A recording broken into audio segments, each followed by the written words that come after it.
बिस्मिल्लाहिर्रहमानिर्रहीम। अस्सलाम वालेकुम नाज़रीन। प्रोग्राम कश्मीर टुडे के साथ आपका मेजबान आसिफ इकबाल आपके साथ मौजूद है और आप देख रहे हैं चिनार न्यूज।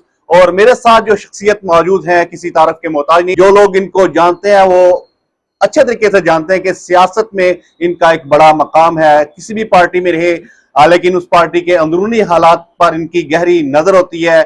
और आजकल ये मुस्लिम लीग नून के साथ हैं, जो एक नया ट्रेंड, बल्कि ये ट्रेंड चल रहा है कि लोग पार्टियां चेंज करते हैं, उस पर भी गुफ्तगू करेंगे। आजाद कश्मीर की सियासत में क्या होने जा रहा है और आजकल के जो हालात हैं उस पर हम गुफ्तगू करेंगे। जावेद जफर साहब हमारे साथ मौजूद हैं। तलक तो इनका हल्का LA1 डडियाल से है, लेकिन आजाद कश्मीर पाकिस्तान की सियासत पर गहरी नजर रखते हैं। प्रोग्राम कश्मीर टुडे में वेलकम करते हैं सर आपको। बहुत शुक्रिया। कैसे हैं आप? ठीक हैं अल्हम्दुलिल्लाह। सबसे पहले मेरा सवाल यही है, एक तो हमने देखा कि तनवीर लियास जो है पाकिस्तान पीपल्स पार्टी में शामिल हो गए। इससे पहले वो तहरीक इंसाफ में थे, फिर उन्होंने अपनी पार्टी बनाई। इसी तरह सदर आजाद कश्मीर बैरिस्टर सुल्तान महमूद चौधरी का भी सुनने में आ रहा है कि वो पाकिस्तान पीपल्स पार्टी में शमूलियत इख्तियार करने जा रहे हैं। और इससे पहले भी उन्होंने बेशुमार पार्टियां चेंज की। सबसे ज्यादा पार्टियां चेंज करने का अवार्ड अगर दिया जाए तो बैरिस्टर सुल्तान महमूद चौधरी को दिया जाता है, क्योंकि उन्होंने अपनी पार्टी बनाई, इसके अलावा मुख्तलिफ पार्टियों में उन्होंने शमूलियत इख्तियार की। अब पाकिस्तान पीपल्स पार्टी में वो जाने का इम्कान है उनका। 28 तारीख को बताया जा रहा है वो पाकिस्तान पीपल्स पार्टी में बाकायदा शमूलियत इख्तियार करेंगे। क्या कहेंगे आप? बहुत बहुत शुक्रिया, आपने अपने प्रोग्राम में मदऊ किया। मैं बेहद मशकूर हूँ कि मुझे ये मौका मुयसर आया है। आपने प्रोग्राम का आगाज़ जब किया है कि बैरिस्टर सुल्तान महमूद चौधरी साहब पीपल्स पार्टी में जा रहे हैं और क्या होने जा रहा है, तो इसका इम्पैक्ट तो पड़ेगा आज़ाद कश्मीर की सियासत में। लेकिन देखना ये है कि इन्होंने जो इलेक्शन जीता वो PTI के टिकट से जीता। ये जितने भी लोग जा रहे हैं, मुझे नहीं पता एग्जैक्ट तादाद का नहीं अंदाजा कि कौन जाएगा और कौन नहीं जाएगा। ये पीपल्स पार्टी के टिकट पर जीत के नहीं बैठे हुए, ये PTI के टिकट पर जीते हैं। और जब ये जाएंगे तो यकीनी तौर पर PTI का जो वोट बैंक है वो इनके साथ नहीं जाएगा। इनका जो अपना वोट बैंक है वो भी मुतासर होगा। वो तो चलो वो होगा या नहीं एक अलग इशू है, लेकिन PTI का वोटर इनके साथ नहीं जाएगा। जब नहीं जाएगा तो हर हल्के में PTI का वोट बैंक कसीर तादाद में मौजूद है, उसको आप किसी सूरत नजरअंदाज नहीं कर सकते। पार्टी के अंदर के जो हालात हैं उस पर भी हम बात करेंगे, क्योंकि मेरा पहला सवाल ही यही था कि बैरिस्टर सुल्तान महमूद चौधरी के हवाले से मेरा ये सवाल है, क्योंकि आप भी सियासी पार्टी के साथ मुंसलिक रहे, आप मुस्लिम लीग नून के साथ हैं और आपके पास जो डेजिग्नेशन था वो आप सीनियर नायब सदर, आप मजलिस आमला के मेंबर हैं आप, और पाकिस्तान पीपल्स पार्टी में भी आप रहे। आपने कितनी पार्टियां चेंज की और क्यों ये ख्याल क्यों आता है और जो लीडर होता है वो अपनी पार्टी चेंज क्यों करता है, इस पर जरा वजाहत करें। मैं पार्टी चेंज नहीं करता, मुझे मजबूर किया जाता है, क्योंकि पार्टियों के अंदर एक खुशामदी कल्चर जो है ये कारकुनों को नजरअंदाज करने पर मजबूर करता है, क्यादत को। मैंने 22 साल पीपल्स पार्टी के अंदर गुजारे और उस वक्त तक पार्टी के अंदर रहा जब तक पार्टी के अंदर कुछ ना कुछ मेरिट था, कारकुनों की इज्जत एहतराम था, तो मैं रहा। जब ये देखा मैंने, मेरा मौका यही था कि बैरिस्टर सुल्तान साहब को आप नजरअंदाज करके इलेक्शन लड़ रहे हैं तो हमारा वोट बैंक जिस तरह PTI और पीपल्स पार्टी का हो रहा है, यही सिचुएशन। तो मैंने कहा मजलिस आमला के इजलास में कि ये ना करें। आप अपनी अपनी पार्टी सदारत के पीछे भाग रहे हैं, पार्टी तकसीम हो गई, बैरिस्टर सुल्तान को अंडर एस्टिमेट ना करें, 2 हिस्सों में बढ़ जाएंगे और हुकूमत मुस्लिम का फंस बनाएगी। ये हुआ। जब ऐसे हालात हो, कारकुनों की बात पर ना ध्यान दिया जाए, तो फिर हम जैसे लोग, मैं तो सच्ची बात है कि जब भी कोई पार्टी के अंदर बात गलत देखता हूँ तो मैं बोल पड़ता हूँ। नुकसान भी यही होता है पार्टी को, जब आपके साथ एक मुतहरक और जो आपके साथ चलना चाहता है उस कारकुन को आप अगर नजरअंदाज करेंगे तो पार्टी का हाल यही होता है। और यही आपने देखा कि तहरीक इंसाफ के साथ क्या हुआ। इससे पहले पाकिस्तान पीपल्स पार्टी जो आजाद कश्मीर में उसने हुकूमत बनाई थी और आजाद कश्मीर में तरक्याती मंसूबे भी शुरू किए थे, लेकिन वो भी मुकम्मल ना कर सकी। और उसके बाद बैरिस्टर सुल्तान महमूद चौधरी PTI में आ गए। मुस्लिम लीग नून में जब आप आए, और मुस्लिम लीग नून में इससे पहले भी आपने कोई पार्टी ज्वाइन की या पीपल्स पार्टी के बाद सीधा आप जो है मुस्लिम लीग नून में आ गए? दरमियान में मुस्लिम कॉन्फ्रेंस में 2006 से लेकर 2016 तक मुस्लिम कॉन्फ्रेंस का हिस्सा रहा और डडियाल में मुस्लिम कॉन्फ्रेंस को मजबूत करने के लिए बहुत जदोजहद की। 2016 में मुस्लिम लीग में शामिल 2016 में मुस्लिम लीग नून में शामिल हुए। यहाँ पर हल्का थ्री की बात करें तो चौधरी अशरफ जो मुस्लिम कॉन्फ्रेंस को छोड़कर पीपल्स पार्टी में शामिल हुए और भारी अमाउंट उन्होंने हैवी अमाउंट जो है उन्होंने ली थी और पार्टी तब्दील की थी। बाद में उनकी रिस्पेक्ट जो लोगों में है वो भी आपको पता है, वो सारी बातें लोग उनको जानते भी हैं और उनके हवाले से लोगों ने जो बातें की वो भी हम डिस्कस नहीं करना चाहते। क्या कहते हैं जो लोग पार्टी चेंज करते हैं, जो लीडर, उनको लोटे का जो लकब दिया जाता है वो ठीक होता है या नहीं होता? मैं ये समझता हूँ कि एक बंदा वजीर है, एक वजीर आजम है, अगर पार्टी के कारकुन पार्टी तब्दील करते हैं तो ये पार्टी को नुकसान है। ये वजारत उज़्मा के लोग उम्मीदवार, वजारत के उम्मीदवार जब पार्टियां तब्दील करते हैं, इनके पास आज भी इनको बिठाए, इनके पास रीजन कोई नहीं होता। ये मफादात को देख के पार्टियां तब्दील करते हैं। कारकुन कोई मफादात नहीं देखता।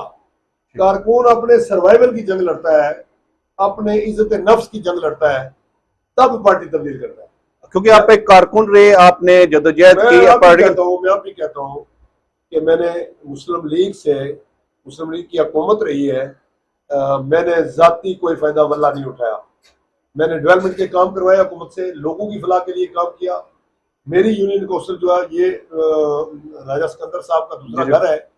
इनसे आप पूछ सकते हैं कि वहां पे कोई डेवलपमेंट नहीं थी मुस्लिम लीग की हुकूमत में। वहां यानी कि ये समझेंगे तब्दीली आ गई, वहां पे करोड़ों रुपए की डेवलपमेंट हुई। आज सड़कें, गलियां, सीवरेज, ये सारा कुछ हुआ।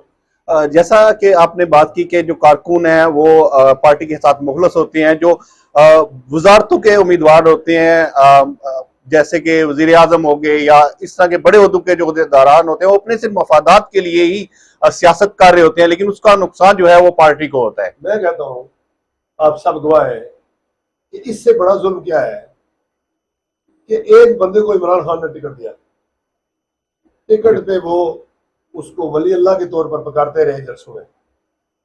इलेक्शन जीते, जब बुरहान आया तो पीटीआई के झंडे, डंडे और तस्वीरें इन लोगों ने ऐसे गायब की, आज दिन तक उन तस्वीरों का और झंडों का कोई पता नहीं है कहां पड़े। लेकिन हमारी आवाम जो है वो अब भी समझदार है, वह समझती है कि कौन सा लोटा है और कौन सा जो है वो लीडर है। आवाम फर्क समझती है, लेकिन जब वो वोट की बात आती है तो वो कौन सी चीज होती है, वो कौन सी ताकत है जिसपे आवाम जो है वो सिलेंडर कर देती है। मैं गुजारिश ये करूँ कि लोगों के मफादात हैं, लोगों के मसाइल हैं, तालीम है, सेहत है, दीगर मसाइल हैं, भर्तियां हैं, मुलाजमतें हैं, इस सिस्टम के अंदर लोग चलते हैं। मुझे ये बताइए कि तनवीर इलियास को किस चीज की कमी है? कोई कमी है? नहीं, उसका बिजनेस है और ठीक ठाक मामला है उसके। आप कहते हैं पीपल्स पार्टी बड़ी भारी मिकदार में शामिल कर रही है लोगों को। मैं कहता हूँ अल्लाह करे और शामिल हो, उसका फायदा जो है ना वो मुस्लिम लीग नून को। मैं आपको बताऊँ कि इसको पीपल्स पार्टी को नुकसान है, मुस्लिम लीग को फायदा इन लोगों के शामिल होने से। तनवीर इलियास साहब 3 महीने हमारी पार्टी की आदत से मुज़ाकरात करते रहे मुस्लिम लीग में शामिल होने के लिए। वल्लाह कहता हूँ मुस्लिम लीग ने कहा नहीं, क्योंकि हम मुश्ताक मिनाज को वहां से नजरअंदाज करके आपको नहीं ले सकते। पीपल्स पार्टी के पास स्पेस है, इनके पास बाज़ हल्कों में उम्मीदवार नहीं थे, तो इन्होंने उनको लेना पसंद किया। तो मैं ये समझता हूँ कि हमारी कामयाबी का राज तनवीर इलियास है। इनके जाने के बाद इंशाअल्लाह ताला आप देखेंगे मुस्लिम लीग जो है वो मजीद बेहतरी की तरफ जाएगी। मुस्लिम लीग नून के पास कोई ऐसा कैंडिडेट नहीं है हल्का LA3 में। आप देखिए कौन सा उम्मीदवार LA3 में मौजूद है जो बैरिस्टर सुल्तान महमूद या यासिर सुल्तान का मुकाबला कर सके। दूसरी तरफ साबिक वजीर आजम आजाद कश्मीर चौधरी मजीद का बेटा मोइज मजीद जो है वो भी मीरपुर की सियासत में इन हुआ हुआ है। बाप बेटा भी LA3 से लड़े, मोइज मजीद भी LA3 से है, चौधरी अशरफ भी LA3 से है। तो और भी लोग जो है अरशद गाजी के भी कुछ रिलेटिव जो है वो भी सियासत में आना चाहते हैं, उनमें से भी कैंडिडेट हैं जो सियासत में हिस्सा लेना चाह रहे हैं। तो मीरपुर में जो खिचड़ी पकी हुई है इसके हवाले से क्या कहेंगे? इस खिचड़ी का फायदा मुस्लिम लीग उठाएगी, इसलिए कि मीरपुर का जो हल्का है, चौधरी सईद तो इतने मजबूत कैंडिडेट नहीं है, मैं नहीं समझता, क्योंकि उनके जो वोट बैंक था और लोगों ने जो उनसे वादे किए उनको तो पहचान नहीं है कि उनके साथ कौन सा बंदा मुखलस है कौन सा नहीं है। जो मुखलस दोस्त थे उन्होंने पिछले इलेक्शन में उनको नजरअंदाज किया, जो मफाद परस्त लोग थे उन्होंने अपना फायदा उनसे ले लिया।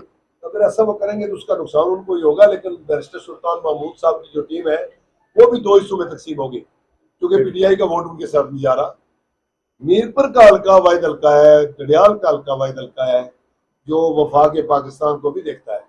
हल्का LA3 की अगर बात करें तो बड़ा हल्का था और इसके जो उम्मीदवार थे उनको वफाक में जो है बड़ी अहमियत दी जाती थी, लेकिन पिछले कुछ दिनों से हम देख रहे हैं कि हल्का LA2 चकसवारी से चौधरी कासम मजीद अगर वजीर आजम आजाद कश्मीर के जलसे या बड़ी तकरीबात देखें तो हल्का LA2 में हो रही हैं और हल्का LA3 को नजरअंदाज किया जा रहा है। इनके जो कैंडिडेट है उनको भी इतनी अहमियत नहीं दी जा रही। आखिर में इस हवाले से बताइएगा। कासम मजीद एक मुतरक सियासी कारकुन है और चौधरी मजीद के साथ मेरा एक देरीना तल्लक रहा है और है।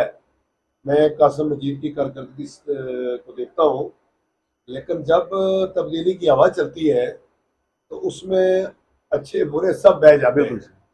ये अभी कुछ नहीं कहा जा सकता।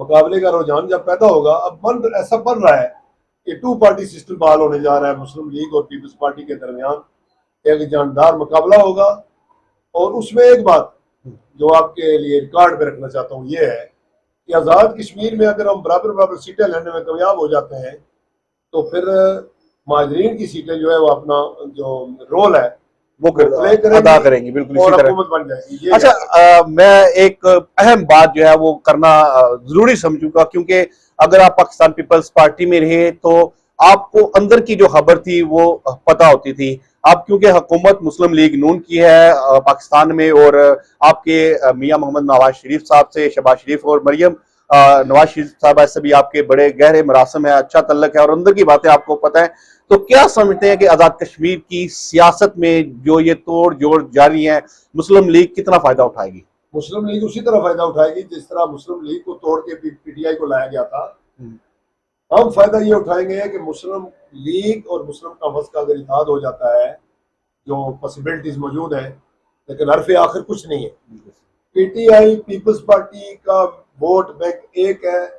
रिकॉर्ड गवाह है कि मीरपुर की मिसाल आप ले लें, गडियाल की मिसाल आप ले लें कि पीपल्स पार्टी के उम्मीदवार को जो PTI का बंदा है वोट नहीं देगा। बहुत शुक्रिया जावेद जफर साहब। मैं तो वैसे बेशुमार बातें दिल करता कि आपके साथ सियासत की करते जाए, क्योंकि सीखने का अमल जो है वो जारी रहता है। आपसे बहुत सारी चीजें जो है वो सीखने को मिल रही हैं और नाजरीन भी वो प्रोग्राम से बोर नहीं हुए होंगे, क्योंकि ये मेरा प्रोग्राम काफी लेंथी हो गया है। वैसे जो मेरे नॉर्मल प्रोग्राम होते हैं उनसे ये प्रोग्राम काफी लंबा हो गया है, लेकिन नेक्स्ट आपको इंशाल्लाह लाजमी दावत देंगे। एक बार फिर लोगों के सवालात भी होंगे और जो हमने पार्टीज पे बात की इस हवाले से भी वो जो लोटे वाला सवाल था वो हमारे पास बाकी है, वो इंशाल्लाह अगले प्रोग्राम में करेंगे। अपने मेजबान आसिफ इकबाल को, अपने मेहमान जावेद जफर साहब के साथ इजाजत दीजिए। इंशाल्लाह प्रोग्राम कश्मीर टुडे में दोबारा मुलाकात होगी अल्लाह ने के बाद।